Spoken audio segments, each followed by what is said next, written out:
Welcome, everyone. We are here at a time when biology is being redefined by AI.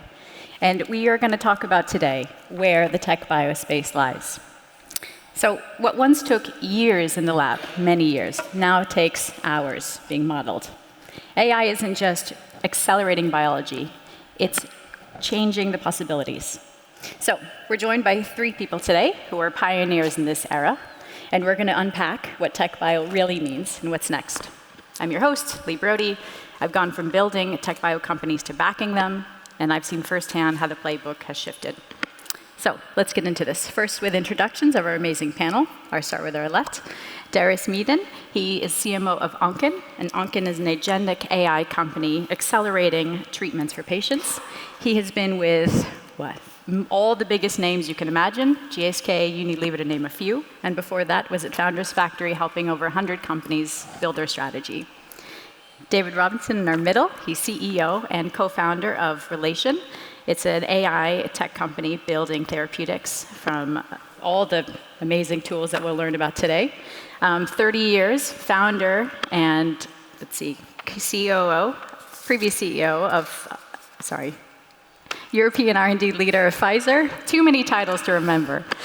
Former science translation at the Crick Institute and many years of experience. Simon Turner, partner at Sofinnova Partners, has backed, over 500 companies in 50 years, leading the digital health strategy.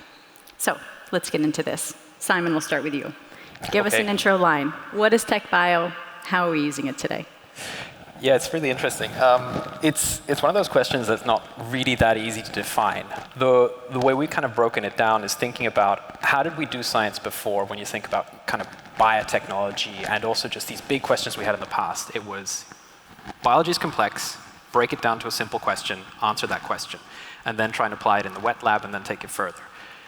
If we look at tech bio, what's the kind of opposite of that? It's actually, let's first generate a massive amount of information and data, take that data and start applying this with context and understanding, okay, that mechanism that interests me or that kind of thesis I have, how does it relate to all of the other mechanisms? And instead of looking at it from a reductionist approach, it's gaining a much bigger picture, expansive.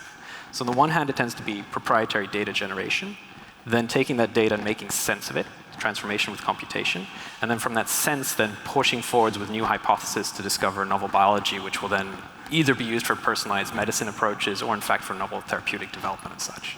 It's kind of the ballpark way we think about it. Yeah, I think that set it up. David, I want to hear your opinion of how AI is changing things in reality, what's theory. Biology is messy, it's complicated, it's slow, even at the best of times, even with AI. Yep. So how is AI redefining how biotech works? Well, I prefer to think of this as a collision of 2 technologies. So I've got grey hair. I've been in the business a long time. I used to work for Pfizer. I was involved with 12 medicines. Very successful businesses, but the process by which we develop businesses in the past has been quite inefficient. When an idea goes into the clinic, it's got about a 5% chance of surviving to become a medicine. And if you look at the reasons why these medicines fail, it's because of really we didn't understand human biology sufficiently well early enough in the process. And what keeps me going is the emergence over the past 5 years of the ability to measure human cells, and by that I mean the genetics, the DNA, the way in which the cells look, the proteins they produce, in exquisite detail at a molecular level. And that's been a set of wet laboratory techniques that are literally about 5 years old, and they've only become really cheap to do in the last 1 or 2 years. But what that's meant is we're able to measure a lot, right? And I think a lot of innovations, a lot of big epoch moments start with the ability to measure something you couldn't have measured before. So if you think that we can measure biology now at an exquisite level of molecular detail in each cell in health and disease, and even within a patient, you can look at the cells that are diseased and the cells that are not. Now, the epiphenomenon of that is a massive amount of data. So amount of data that the human brain really can't comprehend. So the human brain really works from top down. Traditionally, we'd have thought of an idea for a medicine, and then have done a bunch of experiments, a few PhDs, a decade in order to really grab hold of that. Now we've got this sea of data. A famous scientist who won the Nobel Prize in 2002, a guy called Sidney Brenner, said that we are drowning in a sea of data but remain thirsty for knowledge. And therein lies the second important technological advance, which is AI. So machine learning, large language models, deep learning. We suddenly have this ability to interact with the data, or ask a machine to interact with the data, in order to identify correlations, look for causations when we perturb the cells, and give us an insight into biology which we've never had before. So I think it's the collision of these two technological advances at the right time. So I would like to say this is not the age of AI, it's the age of biology. And we are going to start understanding some of the fundamental rules of biology which will allow us to move a lot faster in drug research and development, and also be a lot more successful. So I think we're at a phase where the dynamics, the economic dynamics, the success metrics of the industry will change remarkably. I think it's great. Now, moving on to OWKIN, using some of this enormous data that's being generated. You guys are using multimodal models, foundational learning. How are you actually translating some of this enormous data sets into applicable understanding of what's going on in the human body? Yes, I think there's a couple of things. So the first is definitely, as you said, the sea of data. Although that sea is appearing, to create it and curate it and harmonize it is incredibly difficult. So just to get the data to a place where you can meaningfully apply the latest technologies is super hard. You have to do it with partners, you have to do it with KOLs who curate the data, because if the data isn't of the highest quality, everything further downstream is obviously not particularly good.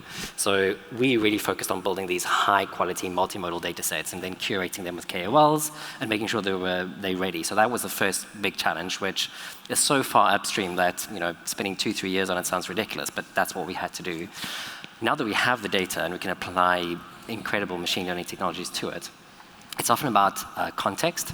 So it's about what are the contextual factors of a particular disease. So exactly what you said, it's what expresses, how does it express, can we track it over time, is there a longitudinal effect, which subpopulation does this occur in? So there's a lot of questions that with machine learning, because as you said, they don't think top down, it can connect dots between different data sets and different modalities and come with completely new hypotheses. The trick for us is really in understanding how do we capture that context, and then how do we answer unmet medical needs. So what are those real needs that are unmet, and how can we make the biggest impact and show proof of concept very quickly before getting into the clinic, because as you know, getting into the clinic is extremely expensive. So you want to de-risk as much as possible. And how can you work with new technologies like organoids, for example, human-derived samples, organoids? How do you de-risk a lot of that early clinical work with organoids, for example?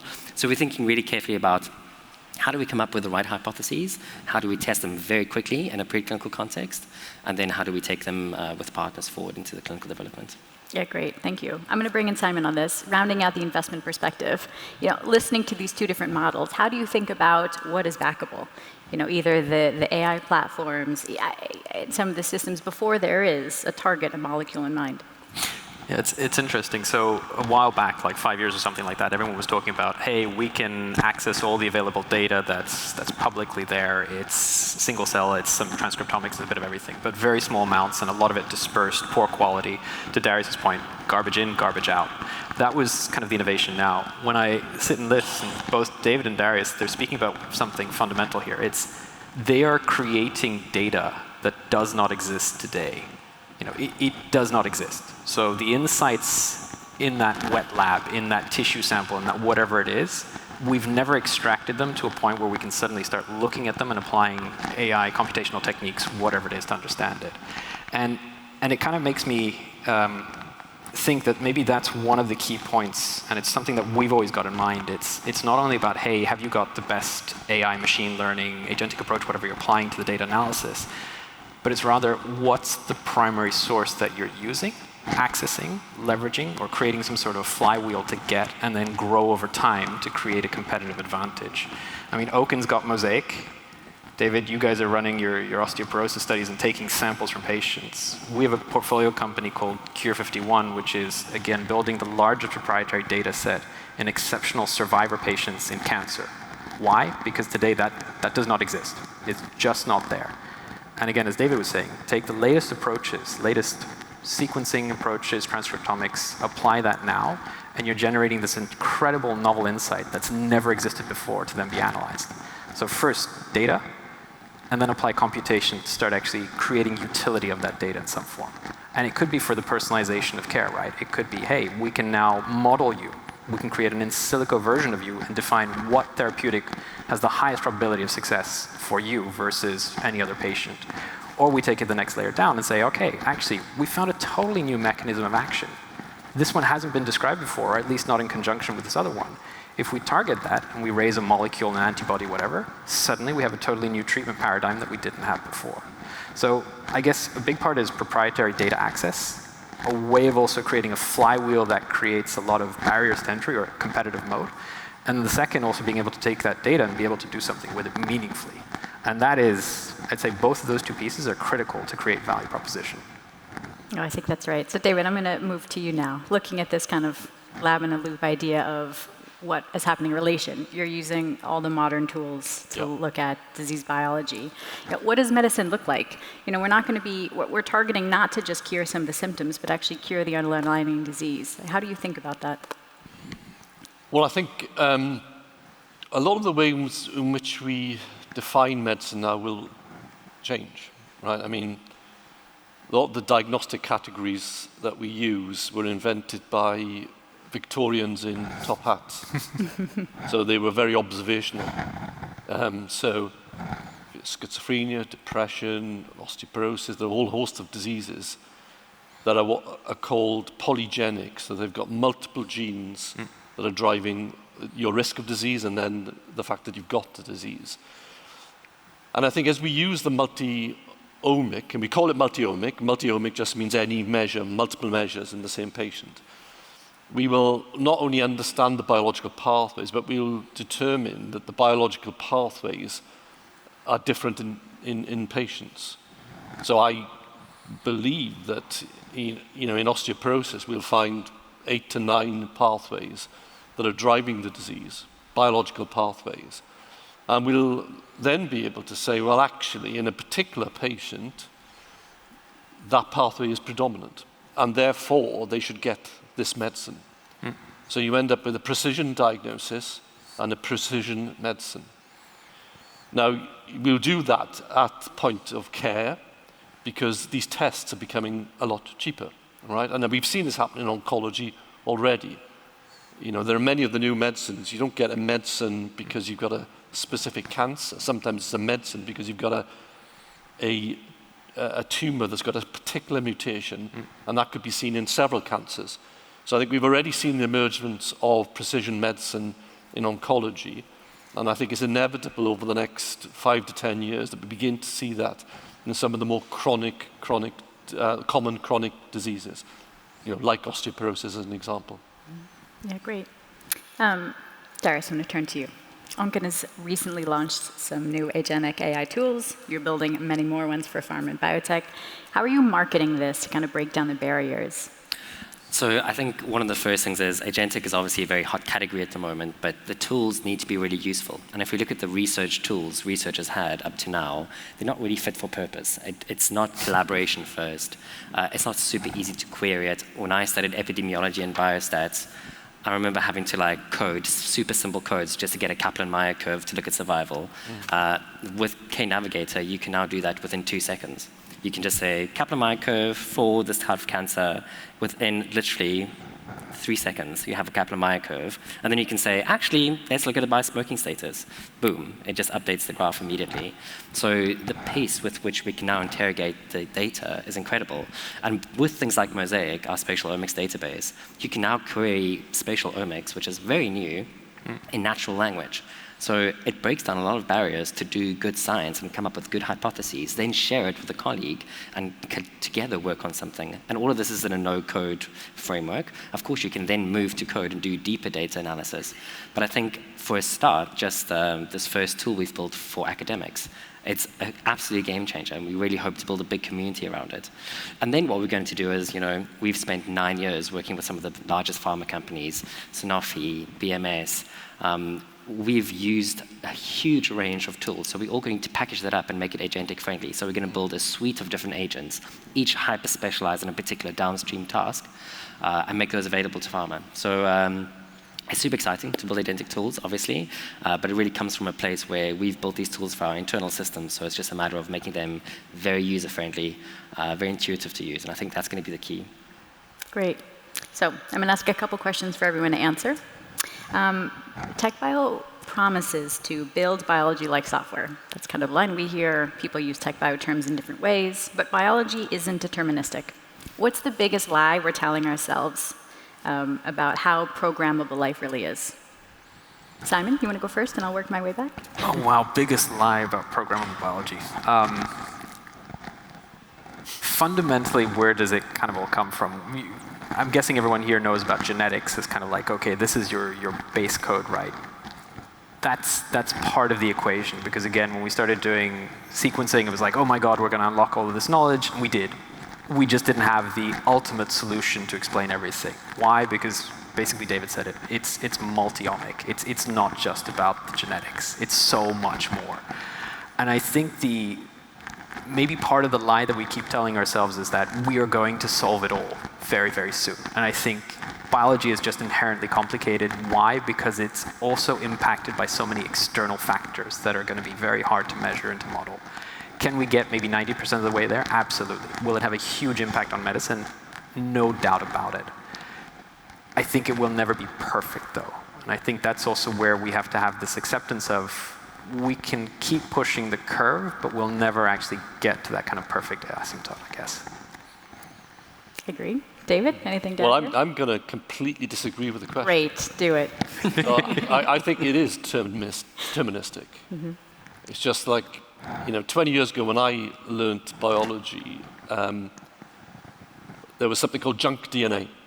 And it was this large stretch of 90% of the genome which is non-coding. So it doesn't code for the proteins that make life.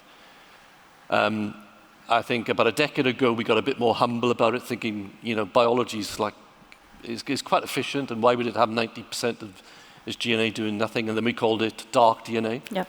And now we understand that this dark DNA, non-coding DNA, holds millions of messages that instruct the coding genome to express cells at particular times, that make a hair cell like a hair cell, a heart cell like a heart cell, a skin cell like a skin cell. And there are 22,000 genes roughly in the human body, many more actually, but that's a complex lecture. And in each cell, about 8,000 are expressed. So you've got this sort of volume switch in the non-coding genome, switching genes on and off. And we're beginning using natural language models, actually. I mean, I've loosely called it ChatGPT for DNA to be able to understand that well. But it is phenomenally complex, right? We've got 3 billion base pairs. To give people an idea, that's like 500 textbooks to read. It's a lot, right? And then you're looking for individual switch within that genome. You're also looking at multiple genes driving disease. So if you've got all of those nucleotides driving 20,000 proteins, if you're just looking at a couple of genes changing, you've got hundreds of millions of potentially different combinations. 3, and you're at like 1.3 trillion. So from a wet experiment perspective, that is impossible. So we're going to require foundational models. I completely agree with Darius, and need to be fine-trained on really great data sets in order to prove you wrong, that biology is deterministic. So that's the lie, huh? Darius, anything to add? For me, it's like the Tower of Babel. So not that I'm Christian, but the analogy still holds. You have these different languages, absolutely genetics is one language. Like how a cancer cell expresses itself spatially with mosaic and single-cell data, that's a whole other language. Clinical data, completely different language. So all these different modalities and languages and disciplines are trying to speak to each other and build this big tower, which is biology. Yeah. So I think, and now, of course, AI, a whole new language. Multiple languages, in fact, depending on which tech stack you use. So I think there is going to be a moment where we're going to understand and crack some of those languages, and then we have to do the hard work of making these languages speak to each other and create one language. I wasn't suggesting it was going to be easy. No, for sure. But I think the analogy of language is a very useful one. Yep. Yep. So I wanted to get your thoughts about maybe how you've changed your thinking over time. I know with kind of LLMs coming into play, it's really been a complete game changer. So maybe a better question is to ask, like, what of things that you've completely changed your mind on that how AI is going to accelerate biology? What was one thing you think, you know what, I thought this 5 years ago and I got it completely wrong and I've re-changed kind of my perspective? David, I'll start with you. I'm never wrong. Well, that's a good start. I'm always wrong. I've spent 30 years in drug R&D, so I'm wrong more often than I'm right. So I wouldn't listen to anything I say. But actually, so the biggest challenge, if I could convert it into a slightly different, my answer is multidisciplinarity or interdisciplinarity. We are trying to get some colleagues in specialities working together who have never worked together before. Yep. So engineering, computational sciences, biologists and chemists, it's really difficult. We were talking about the definition of API. Yep. Right? Just as a simple thing. That means something quite different to a drug developer versus a computer scientist. And that's a trivial example, but it becomes real. So we've spent a lot of time bringing people together. We invested in an integrated wet and dry laboratory, so everyone was in the same place at the same time, creating the coffee, the water cooler coffee machine interactions to allow understanding. And it still is a struggle. So I think I think that's not to be underestimated. The skills that are going to be required to crack the challenge that we've got ahead. That's why relation is training the next generation. So. Yeah, that's one of the reasons it was called relation, to get these disciplines to have relations together, understand each other. Darius, how about it, OWKIN?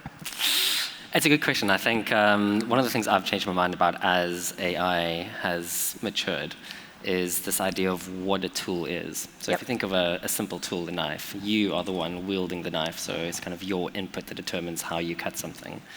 With AI, you always thought you'd use AI to use a verb, right? More and more with AI, we are going to collaborate with AI. It's not a tool that you're just going to use. It's going to throw back completely unexpected things at you and say, I've done something. What do you think of it? And it's going to be so novel that you're going to have to be, how did you get there? And then maybe say, okay, can I get a robot to quickly run this hypothesis from this AI in real time overnight? And by tomorrow when I wake up, the agent in the robotic lab would have spoken to each other and said, yeah, we cracked this. This is indeed a useful, interesting new route of discovery for you. So I think how we're going to collaborate with these tools is going to be fundamentally different to just using a tool. It's true when people use like terms like co-pilot, I kind of don't take it seriously, Co-researcher, but you kind of think about it as your co-pilot sometimes. Simon? Maybe bringing it back a little bit, I think one of the things that surprised me the most, at least, was just how quickly generalized models, not even at all in biology, are actually proving themselves extremely useful and capable as well. There's an anecdote that I can't remember which company it was, but one in radiology, in AI radiology. They published and they were quite proud of themselves because they said, look, our ability to detect whatever it was, lung metastases is 98% and ChatGPT only gets it right in 86% or whatever it was. The difference was that company had been built exclusively and specifically to do that one thing, to identify lung nodules in lung cancer. ChatGPT had never been trained on an X-ray. Like, it did not really know what an X-ray looked like until they tried this. And then it said, okay, well, I think that's it there. So the thing that surprised me the most was the speed at which something which is a large language model, or nowadays with the agentic approaches kind of coming up and starting to actually be implemented, it's how these non-specific models can actually do extremely well in rather specific areas. So when you think about it, it's back to kind of what we were saying. It's the fine-tuning data set, if you will, or that additional layer of understanding and how critically important it is. I think we all knew it was important, but just how big of a game changer that could be and building off of what's already there, that's the biggest delta. And I think the speed at which that's come about, that surprised me. That surprised me big time. It's an interesting comparison of like biased and unbiased applications and data sets. Yeah, and it's even to the point where I do not advocate people to do this. I'm saying that, therefore, disclaimer done. Throwing like medical questions or your own records, and I've done this once or twice with a couple of issues, into GPT and saying, hey, what could this be? I think we've all done that. Let's load our blood work up and let it tell us what's wrong with us. Insane, and I've heard people who have done this where they've been to 10 or 12, 15 physicians, and they said, couldn't figure out what the hell was wrong with me. Suddenly I threw it into GPT, here are my records, what do you think it is? Here's the top 3 indications that popped out. Contact expert 1, which is something they did, and confirm diagnosis. Doesn't get it right all the time, and again, I'm not advocating for it, but that's the power of these things. And that's not trained for medical uses. That's just generalized. David, you're shaking your head. Oh no, I'm a physician by training. Yes, exactly, yeah. I used to, not rile is the wrong word, but like a patient would come in with a printout from the internet, or the Daily Mail or something. And I just, oh my goodness, I've got like my 10 minutes became like half an hour take them through it. This is just like a different level, isn't it, really? Yeah, we use agentic AI, a similar thing, and it's extraordinary the conversations you can have with this. So we've got an agentic AI that helps us understand some of the mechanisms. Last week, this agent came back to me with a really very, very detailed and good summary of what was understood about this mechanism. I then asked the agent, because you interact with it, obviously, why did you miss this paper, right? And then the reply you get is a slightly pissy answer from the large language model, because it's learned how to reply based on peer review and how you see peer reviews work when the authors that are being critiqued are a little bit defensive about what they've written. So it was kind of fascinating how you interact. I mean, it's always a good quality interaction. And to our points here, I mean, what this means is you're going code to code so quickly. You're going through cycles of learning and interaction with these systems, which is quite extraordinary. Okay. Last question, rapid fire. As it says on the tin, from code to cure, what's the biggest leap we haven't made yet? Darius? Context. Okay. Oh. David? A foundation model of single cell function. Very good. Simon? I mean, we backed a company in foundation models for biology, so I'll go with that answer as well. No, in all honesty, I'd say neurology. That's the one that, for me, the conundrum still remains. Like, when are we going to get there? That's my big question. Great. Well, thanks, everyone, for paying attention. Round of applause for our panelists.